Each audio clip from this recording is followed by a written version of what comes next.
So these are just literally going to go on the slab. We always like to have all the fish whole, and then we'll prep it up as people need it. But the whole point of having these fish in their raw state is to show people what they're like. You know, we get so many people come in the shop, and they'll say, "Oh, you know, I haven't seen that before. What is that?" And they will say, "Well, it's a skate or a haddock or a cod," and they'll go, "I never knew it looked like that," because they're used to seeing it as fillets. And you know, it's all part of what we call seafood with storytelling. It's about connecting the fisherman to the prime producer to the consumer, and making them feel a little bit more in control of what they're buying, because they know exactly how it's been caught, where it's been caught, why it's been caught, and of course that's increasingly important in society to know where your food comes from. It's been done well in agriculture. I think, you know, farming, you know, the NFU with Red Tractor and all the incentives and initiatives that agriculture has provided to connect field to plate. I think it's been brilliant. It's just that we're lagging a bit behind in the fishing industry, and I think, you know, consumers do deserve to know where their food comes from. And so what we try to do is buy as much as we can direct from boats, and sell seasonally. You know, so it's all about seasonality, traceability, provenance, obviously sustainability. Sustainability is one of those words I don't really like, because it can mean a whole manner of things, and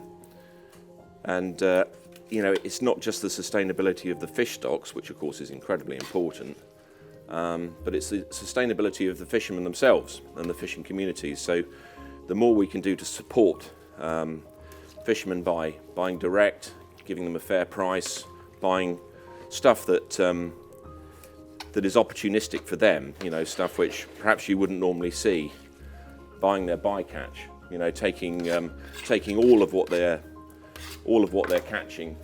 You know, we've got a couple of boats at Felixstowe Ferry where we can literally buy everything that's coming on board that boat. So we're going for the skate perhaps, or we're going for the bass, or we're going for the herring, but actually we're taking the whiting, we're taking the dabs, the flounders, the rock eel, all those sorts of bits and pieces, which is really important, because the guys, you know, they need to add value to their catch all the way along, and that's really important to us. Seafood has been my passion throughout my life. I suppose it all started growing up in Felixstowe, a stone's throw from Felixstowe Ferry, which was our local fishing port, if you like. It was involved following my father around rock pooling. From the ages of about 10, 12 years old, I had a dinghy. I was fishing with the dinghy. I had my own lobster pots. We ate a lot of seafood as a family. I spent most of my summers on the beach. And then as I got a bit older, I was crewing for local fishermen. So one particular character, Dougie Goodall, who I went lobstering with in the summer, longlining in the winter for cod and skate. So my holidays and you know, weekends were taken up with a lot of fishy business, if you like. As I grew up and my time in Felixstowe came to an end, I had to choose whether I went down the fishing path, or I've always been into food and food production, and so fishing and agriculture were two pathways that I'd considered taking. Agriculture at that time, one, because it seemed a better career path long term, and so I left Felixstowe and went off to agricultural college, did my qualification in farm management. But after 30 years in agriculture, the draw of the sea, I think once you've been involved with the sea, and once you've been involved with that those sort of building blocks of passion in your early life. You know, they say that salt water, once it's in your blood, never leaves, and there's what they call the sigh of the sea, always draws you back.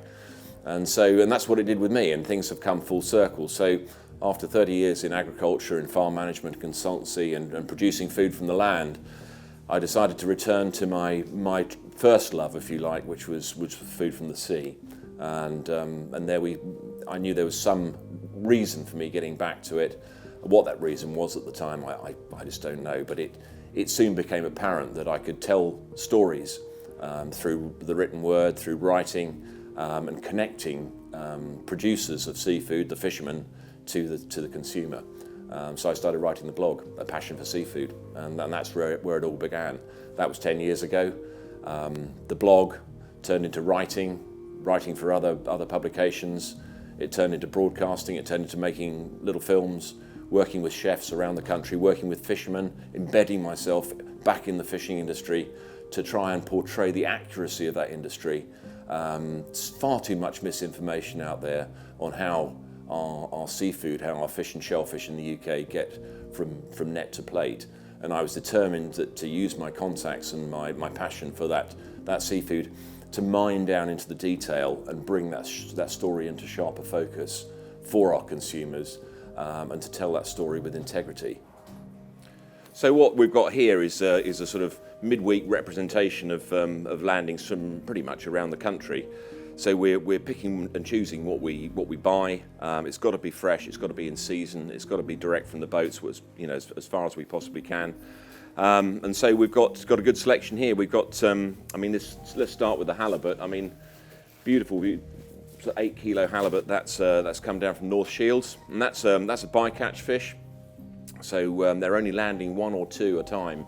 It's not a targeted species. So, we're happy to buy that because it is bycatch from another fishery. It's from a trawl fishery, but their main target species is prawns or langoustine up in the northeast there. So the cod, likewise, the brill, the monkfish, all bycatch species which are landed into North Shields off certain boats, day boats, which are working for relatively short periods of time compared to a lot of trawlers.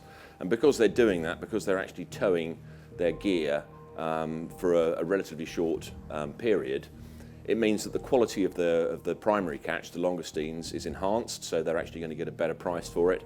But likewise, the bycatch quality is also enhanced, so we're getting this fantastic fish come down, which is pretty much immaculate. The quality is superb. So that's why we're happy to buy from that particular trawl fishery, because it's mainly bycatch species. Thank you for watching this short clip of one of our films. If you enjoyed it, there is plenty more. Head over to fieldfoodandcountry.co.uk and become a member today.